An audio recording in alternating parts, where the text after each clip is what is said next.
أعوذ بالله من الشيطان الرجيم. بسم الله الرحمن الرحيم.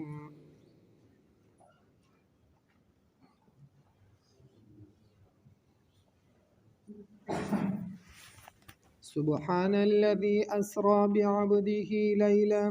من المسجد الحرام إلى المسجد الأقصى الذي باركنا حوله لنريه من آياتنا إنه هو السميع البصير.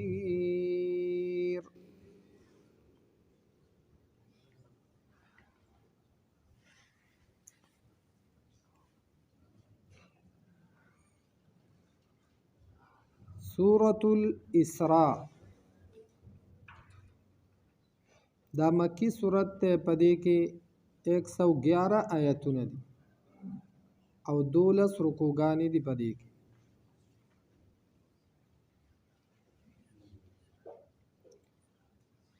دې سورت ته سورۃ البنی اسرائیل هم ویل کېږي.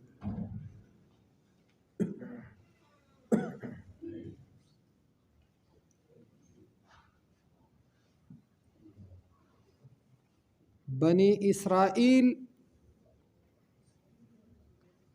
اسرائیل د یعقوب علیه السلام لقب او د هغه 12 زامنو چې یو په هغو کې حضرت یوسف علیه السلام هم د هغه مفصله واقعه په سوره یوسف کې تیر شوی. د دغه 12 زامنو اولاد او نسل هغه الله پاک دغه شانتي چلولې.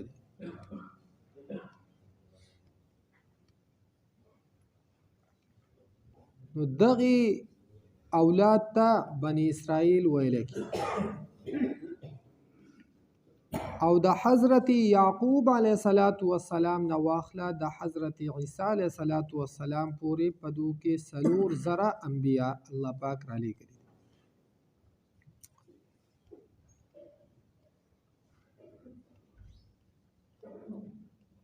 د ذهانت په لحاظ سره بنی اسرائیل دا ډیر ذهین قوم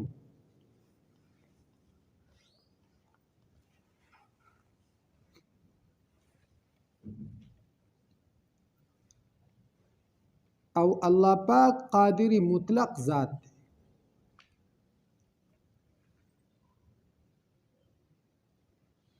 بغیر د اسبابونه هم کارونه کولای شي او د اسباب تحت هم کارونه کوي.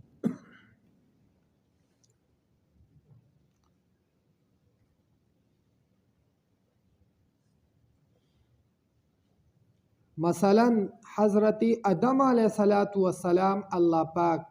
ما فوق الاسباب پیدا کړی ځکه اسباب پدې کې نو. اسباب مور پلار دي چې د عام عادت او د قانون موافق د الله پاک د پیدایش طریقه دا ده چې وجود ته څه شی راځي نو هغه د مور پلار په ذریعه سره وجود ته راځي. آدم علیه السلام وجود ته راتلل هغه ما فوق الاسباب د الله پاک د عادت نه خلاف د الله پاک د قدرت په ذریعہ باندې هغه الله پاک پیدا کړي. دغه شانتی حضرت مریم بیبي د هغه پلار نو دا هم الله پاک د اسبابونه علاوه په خپل قدرت باندې پیدا کړي. وز دغه شانتی یو کار چې هغه ما فوق الاسباب وي یعنی ذریعہ داغي اسباب نه جوړيږي. دا کار کده یو پیغمبر په لاس باندې وشي نو دیته ویل کېږي معجزه. او دغه شانتی ما فوق الاسباب یو کار چې د یو ولی په لاس باندې وشي نو دیته ویل کېږي کرامت. او معجزه او کرامت دواړه دا حق دي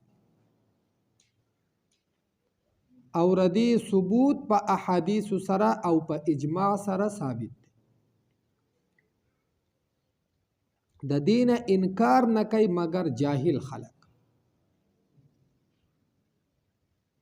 کم چې جاهل دي هغه خلق د دین انکار کوي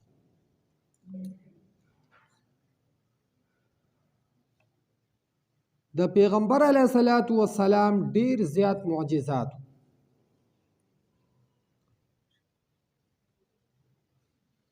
خو د ټولو نه اهم معجزات د پیغمبر علیه الصلاۃ والسلام درې ذکر کیږي چې په هغه کې یو قرآن مجید دی قرآن مجید د پیغمبر علیه الصلاۃ والسلام معجزه ده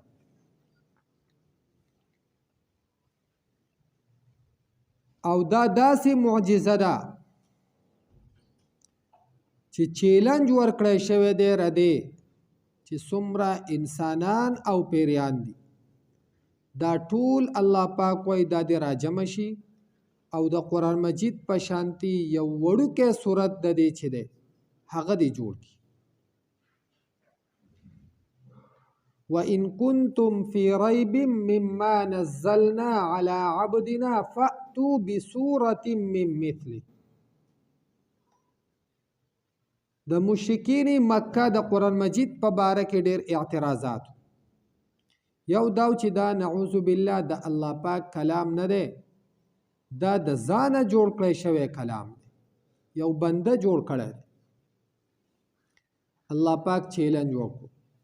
که تاسو په شک کې یئ د دې کتاب په باره کې چې دا د الله پاک کتاب نه دی نو تاسو ټول را جمع شئ او د دې په شانتي یو وړوکی صورت تاسو جوړ کړئ او که یوازې تاسو دا کار نشئ کولی ودعو شهداءکم خپل ټول مشران او سرداران د الله پاک نه علاوه ټول مددګاران هغه راوغواړئ ان کنتم صادقین که تاسو رښتونی او دغه چیلنج د ننه پورې نو بلکې د قیامت د سبا پورې هم څوک نشي پوره کولی یو صورت نو چې بلکې یو آیت د قرآن مجید په شان څوک نشي جوړولی نو قرآن مجید د پیغمبر علیه الصلاۃ والسلام په اهمو معجزاتو کې یو معجزه ده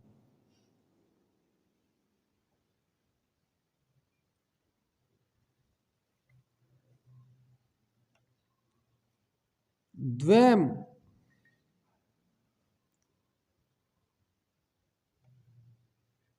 واقعه د معراج دا د پیغمبر علیه الصلاۃ والسلام په معجزاتو کې اهمه معجزه ده او دریمه معجزه یو مقام مشرکین مکه او کفار د دو سرداران را جمع شو د 14مې شپې سپوږمۍ وه او په پیغمبر علیه الصلاۃ والسلام پسې دو لاړو او پیغمبر علیه الصلاۃ والسلام ته یې ووې چې مونږ به په تا باندې ایمان راوړو خو که دا سپوږمۍ دا تا 2 ټوکړې کړه پیغمبر علیه الصلاۃ والسلام ورته وفرمایل چې معجزه دا خو د چا په طاقت کې ده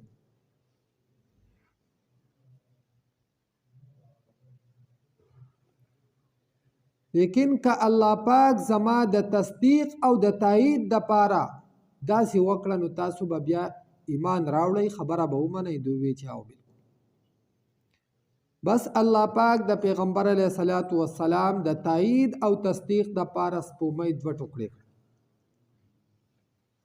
او دوه ته پخپله کتو چې سپوږمۍ 2 ټوکړې وه یو مشرق طرف ته بل مغرب ته او بیا به د یو بل نه هم تپوسونه کول چې یاره زما په دې سترګو څه چللی که نه د سپوږمۍ 2 حصې ده نو یو بل ته به یې ووایي چې یاره دا خو 2 ټوکړې ده نو بیا د هغه ځایګي نه به لرې لاړو او هلته به بیا کتو نو الته هم دوه ټوکړې ښکارېده.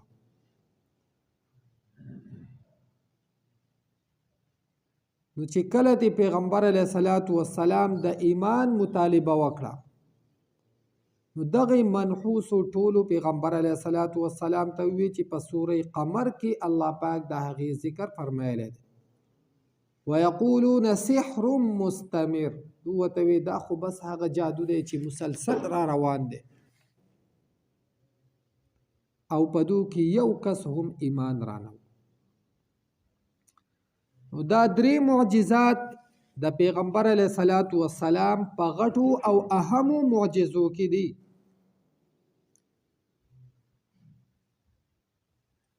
اسرا ویل کېږي د شپې په حصه کې بوتلل،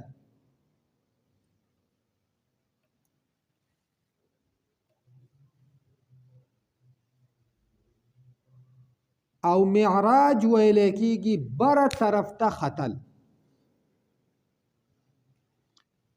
وس مختصر واقعه د اسرا هغه دا ده چې کله جنابی نبی کریم صلی الله علیه وسلم د نبوت په 10 کال باندې تقریبا د هجرت نه 3 کال مخکې د حضرت ام هانی رضی الله عنها په کور کې تشریف فرماو چې دا د حضرت علی کرم الله وجهه مشرخور، او د دې کور د مسجد حرام نه په لږه فاصله باندې و چې د حرم په حدودو کې د دې کور وس داخل شوی دی، او لیکلی دی په دروازه باندې باب ام هانی رضی الله عنها، د دنه طرف نه هم او د بهر طرف نه هم. پیغمبر علیه الصلاۃ والسلام د حضرت ام هانی رضی الله عنها په کور کې وو، او حضرت حمزه رضی الله عنه د پیغمبر علیه الصلاۃ والسلام خي طرف تملاسو، او حضرت عقیل رضی الله عنه ګس طرف تملاسو، چې حضرت جبریل او حضرت میکائیل علیهم السلام راغلو او نور فرشته وسره وي، او دو په خپل منځ کې د یو بل سره خبرې کولې چې په دې 3 کسانو کې زمونږ مطلوب کم یو کس دی، ځکه دو په ځمکه باندې ملاسو، او عام عادت د عربو هم دا دی چې په ځمکه سموي. نو دی یوې فرشتې ورته وفرمیل چې کم په منځ کې دی زمونږ مطلوب هم دا کس دی، او پیغمبر علیه الصلاۃ والسلام د دغه زیږینا حتیم ته بوتلو، کومه چې د بیت الله شریف په حصه کې خالی زیږی دی، چت پې نشته، او په دې کې د پیغمبر علیه الصلاۃ والسلام سینه مبارکه دا کولا وکړه، او د پیغمبر علیه الصلاۃ والسلام پزړه کې هغه استعداد واچو کم چې د عالم بالا د پاره پکار راتلو.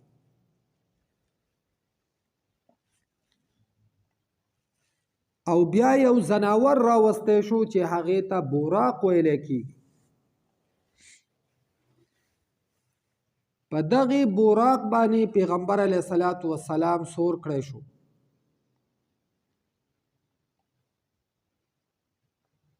او بیت المقدس ته بوتلو چې الته کې حضرت جبریل او حضرت میکائیل علیهم السلام دو هم دا غسر ورسید. دغه سوارلی دای بهر وتړله، او دنه پیغمبر علیه الصلاۃ والسلام 2 رکعاته تحیت المسجد منځ ادا،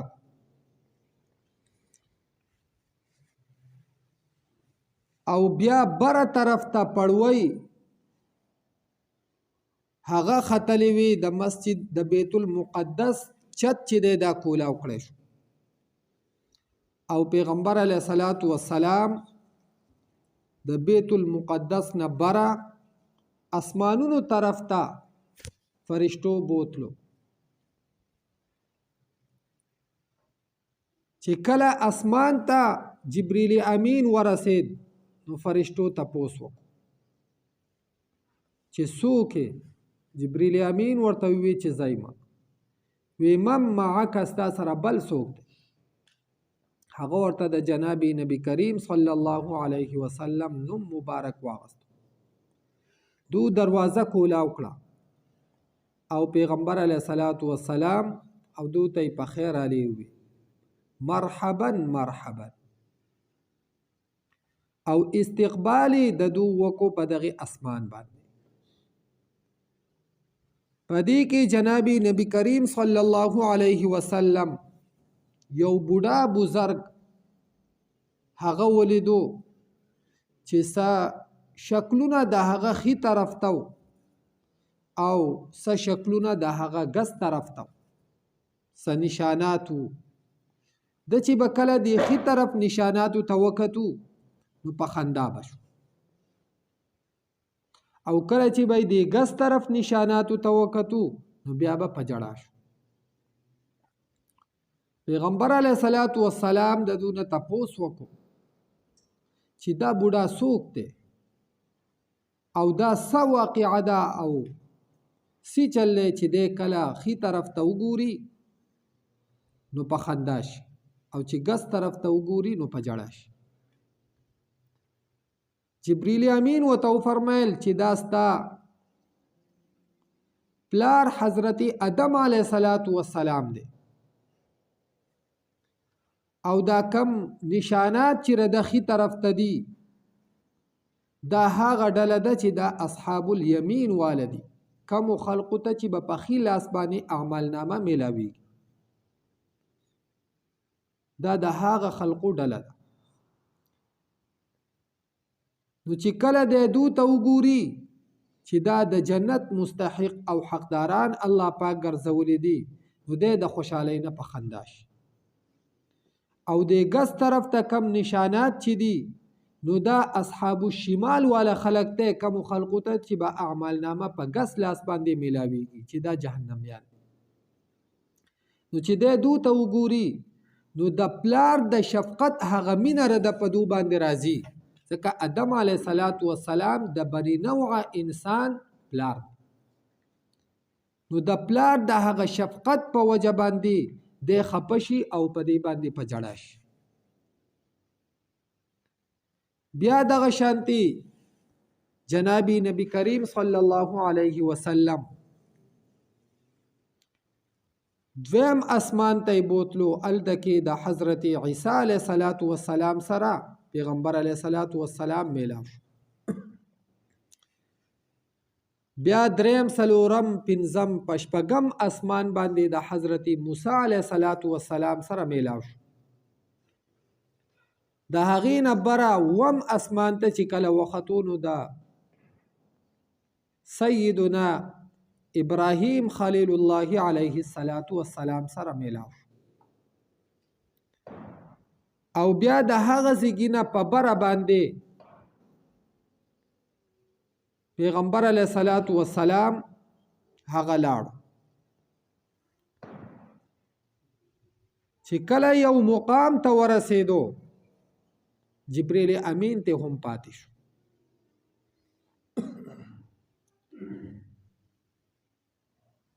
پیغمبر علیه السلام وته فرمای چې کله په دوستۍ کې زما په شانتي مخلص دوست بیا مومه. شیخ سعدی رحمه الله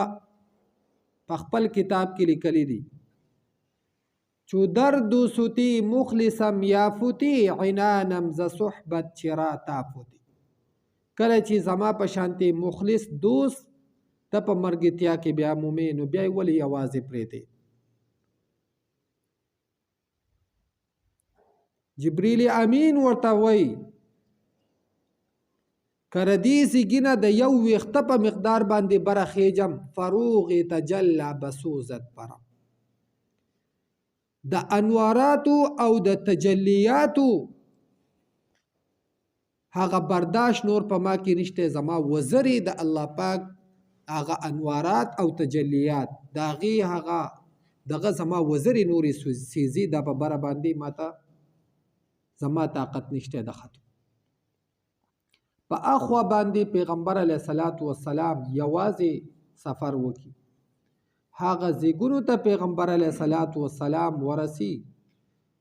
چې په کم زیګونو کې د تقدیر د قلم د لیکلو هغه आवाज هم راځي.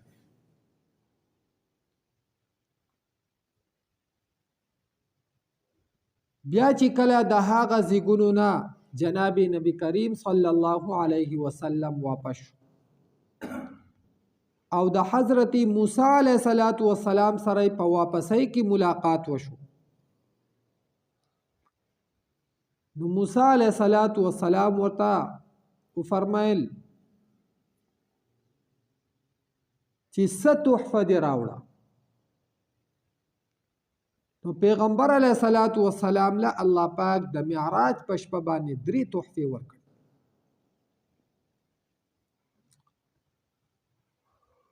یو تحفه هغه د 50 منځونو وه،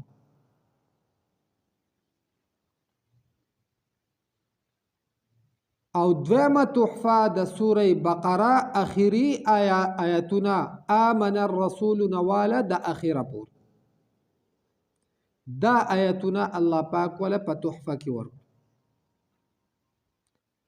او دریم یو بشارت وته الله پاک فرمایو چې ستا د امت کم خلق چې هغه زما سره څوک شریک جوړ نکي او دوله په داسې حالت کې مرګ راغی، نو الله پاک وایي چې دو به زه خامخا د دو مغفرت به زه کوم. خو چې د الله پاک سره شرک ونه کي نو حضرت موسی علیه السلام ورته فرمایل چې زه تاله یو مشوره در کومه د هغې نه فایده واخله. په بنی اسرائیلو باندې په 24 غنټو کې 2 منځونه فرض وو، هغو نه به په دې کې کوتاهي کېده، او ستا په امت باندې په 24 غنټو کې 50 منځونه فرض دي، دو به خامخا کوتاهي کوي. لاړ شه او الله پاک ته درخواست وکا او دا منځونه پې کم کا. پیغمبر علیه السلام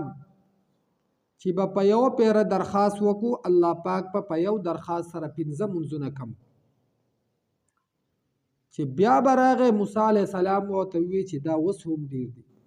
حتی چې 9 پیرې پیغمبر علیه السلام لاړو او الله پاک ته درخواست وکړو او په دې سره 45 منځونه کم شو او 15 منځونه پاتې شو. بیا ورته حضرت موسی علیه السلام فرمایل چې دا 15 هم ډېر دي، د دې درخواست هم وکړه چې الله پاک د دې نه هم کم. پیغمبر علیه السلام ورته فرمایل انی استحییت من رب، مال د خپل رب نه حیا نور راځي، ځکه چې زه به په تحفه کې بیا سوړم، دا خو تحفه ده چې دا 15 هم معاف شي نو تحفه کې به سوړم. نو دغه 15 منځونه دا پیغمبر علیه السلام د خپل امت لپاره په تحفه کې راو چې دا دی 15 لیکن اجر او ثواب د دې د 50. ځکه من جاء بالحسنه فله 10 امثالها، الله پاک فرمایي چا چې یو نیکی راوړه فله 10 امثالها، دته به د یوې نیکۍ په مقابله کې 10 چنده اجر او ثواب ملوي. نو منځونه 15 شو او اجر د 50 شو. د یو منځ اجر هغه چې 10 چنده شي نو لش، د بل منځ اجر چې 10 چنده شي نو شل شو، دغه شان په دې طریقه باندې اجر د دې د 50 منځونو دی او فرض 15 منځونه دي. نو پیغمبر علیه الصلاۃ والسلام دغه درې تحفې د خپل امت لپاره راوړي.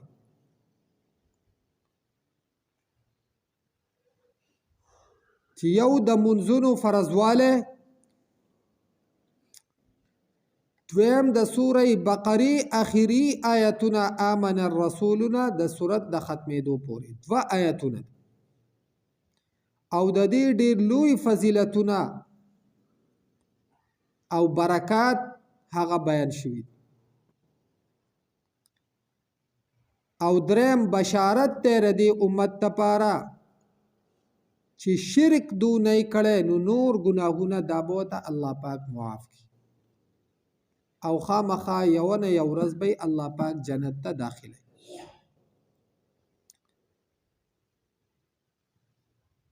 د معراج دا سفر دا د خوب په ذریعہ باندې نه دی شوی، بلکې دا په یخ باندې د روح او د جسم د دوانو په ذریعہ باندې الله پاک جناب نبی کریم صلی الله علیه وسلم ته نصیب کړی. ځکه د خوب په باره کې دومره لوی د تعجب او د حیرانتیا خبره نه وه. کله چې جناب نبی کریم صلی الله علیه وسلم ته معراج نه راغی نو په دغه شپه باندې وسره د ابوبکر صدیق رضی الله عنه سکار پیښ شو او د چراغ چې په بسترې لاسو نو پیغمبر علی السلام نو.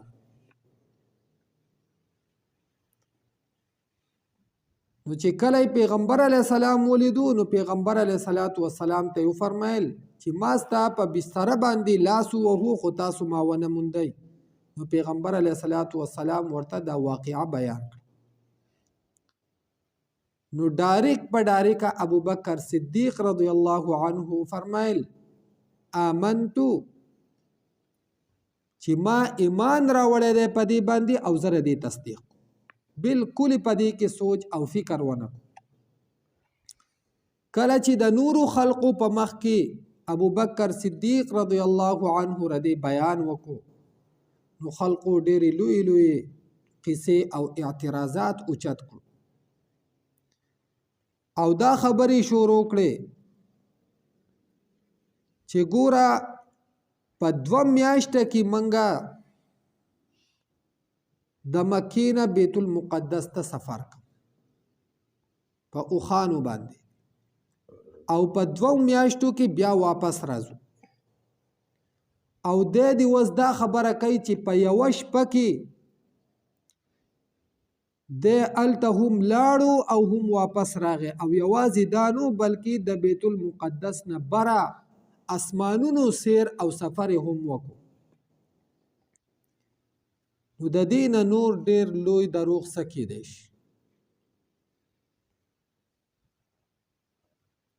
او بیا یوازې په دې باندې خاموش نشو بلکې په جناب نبی کریم صلی الله علیه وسلم په سراغ او هغه ته وی چې ابوبکر صدیق رضی الله عنه خدا سي خبرې کوي.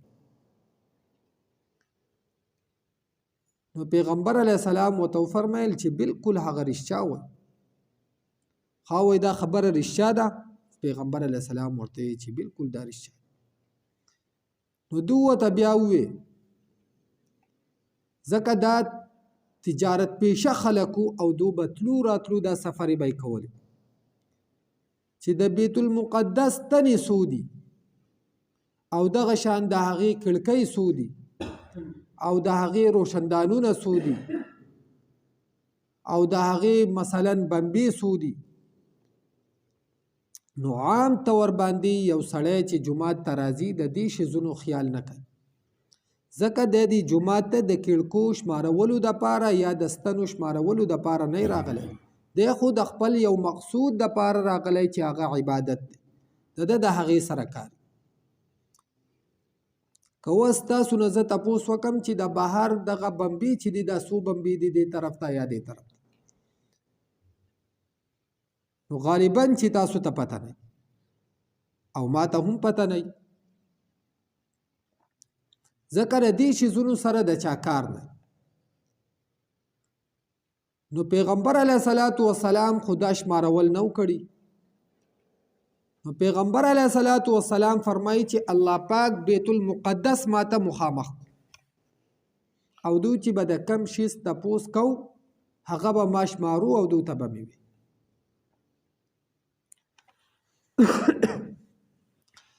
به هر حال دو بیا هم تصدیق ونکو د دې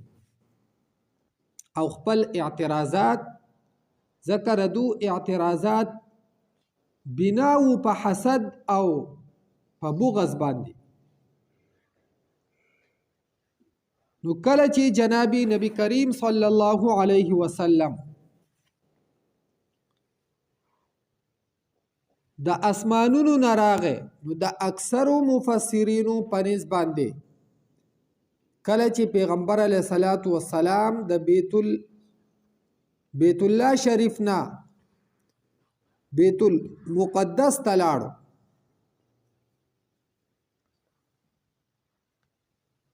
نو په دغه ځای کې د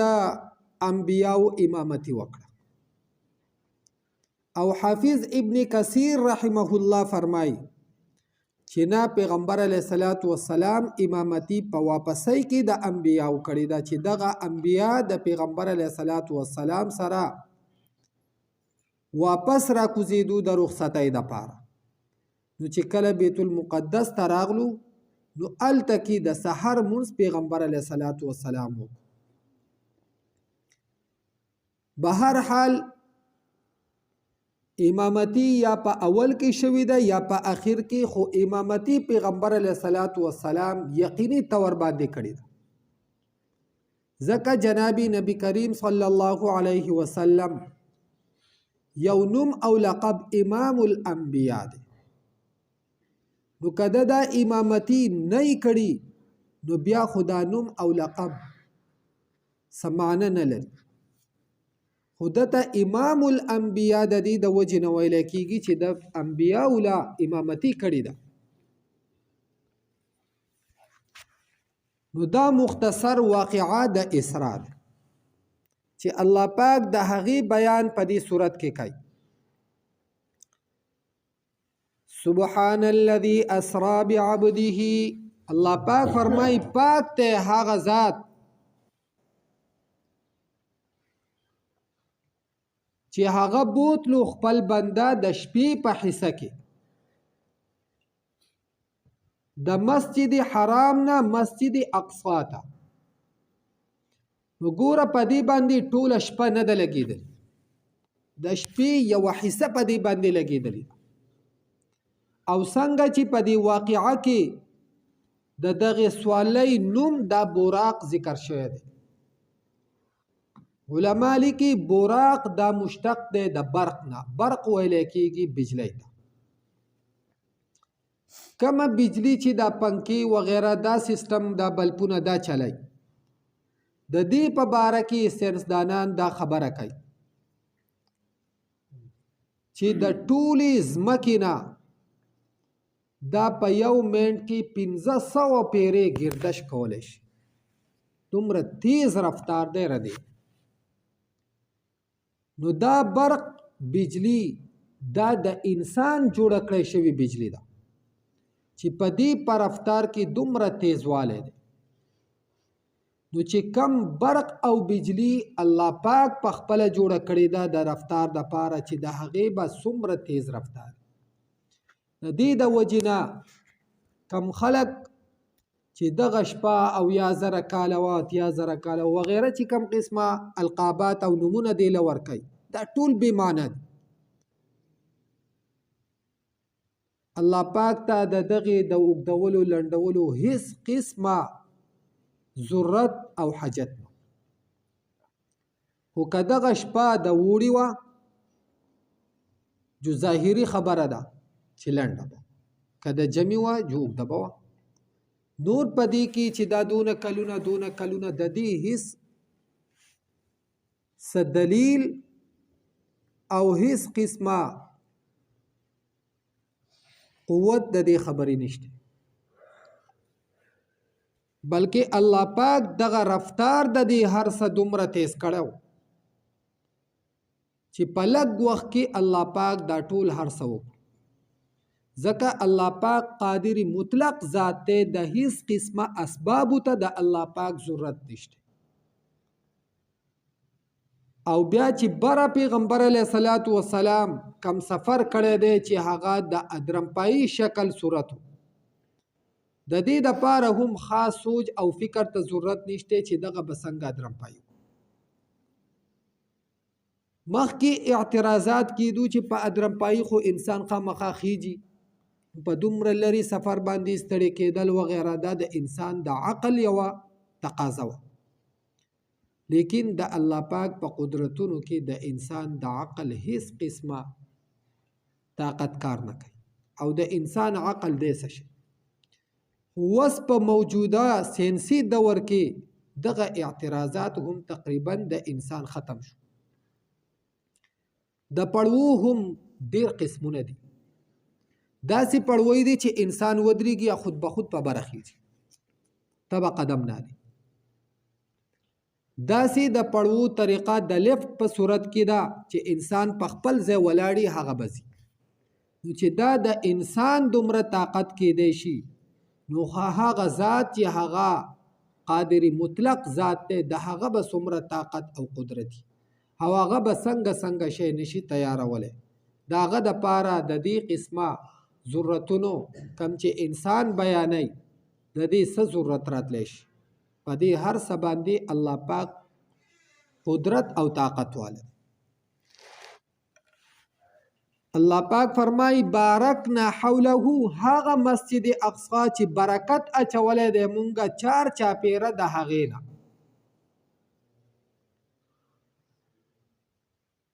یو روحانی برکت دی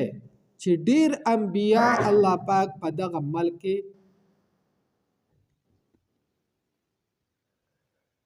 ساتلی دي، او یو برکت ظاهری دی. په شام کې انتهایی د شام ځمکه سرسبز و شاداب ځمکه ده، هر قسمه فصل پاغي کې بهترین کیږي. نو روحانی برکت پکې هم الله پاک اچولی دی، او ظاهری برکتونه پکې هم الله پاک اچولی دی. لنوریه من آیاتنا، د دې دپاره چې مونږ وښایو هغه ته من آیاتنا د نښو زمونږ نه، د الله پاک کم قدرتونه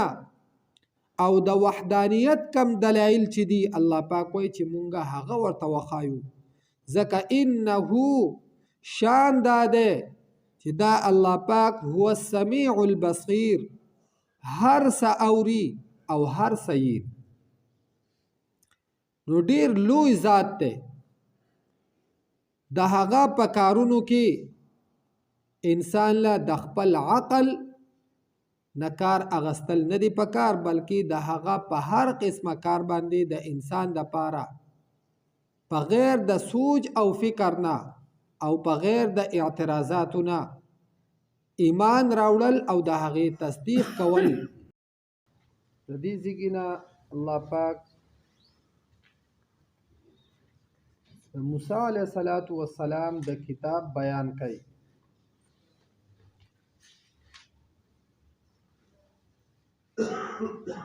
چې مونږه حضرت موسی علیه السلام له کتاب یعنی تورات ورکړو. وجعلناه هدى لبني اسرائیل، او دغه تورات دا مونږه ګرځولی وو هدایت د پاره د بني اسرائیل. او اهم سبق او اهم عنوان د دې تورات هغه داو الا تتخذوا من دوني وکیلا، چې تاسو زمانه علاوه بل څوک کارساز مه جوړوئ. څومره القابات چې هغه د مدد د غوښتو دي، د امداد دي، دغه شانتي د حاجت د پوره کېدو دي، د مصیبتونو او د تکلیفونو د لرې کېدو دي، دغه ټول صفتونو والا ذات دا خالص الله پاک فرمایي چې دا ځای هیڅ څوک په دې کې تاسو زما سره شریک مه جوړوئ.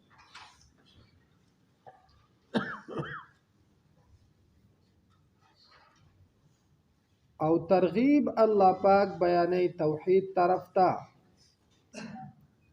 او د خپل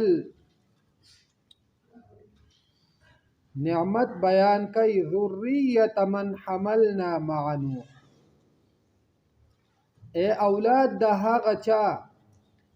چې بار کړی و مونږه خېجولی و مونږه مع نوح د نوح علیه السلام سره په کشتۍ.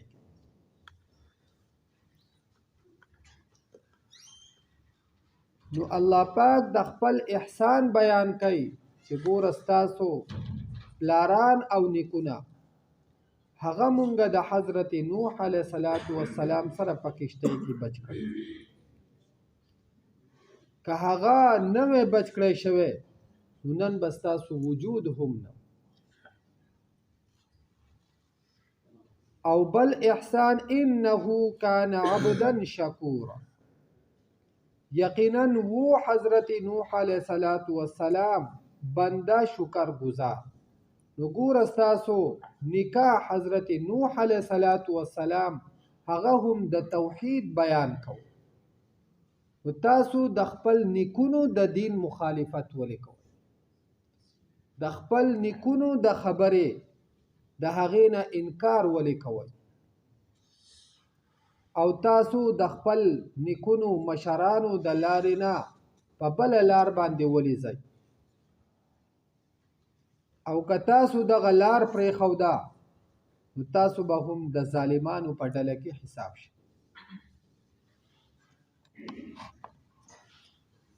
سبحان الذي، پاکی د هغه ذات لره، اسرا چې بوتلو بعبده بنده خپل، لیلا پس حصه د شپه کې، من المسجد الحرام د مسجد حرام نه، الى المسجد الاقصى د مسجد اقصا پورې، الذي هاغا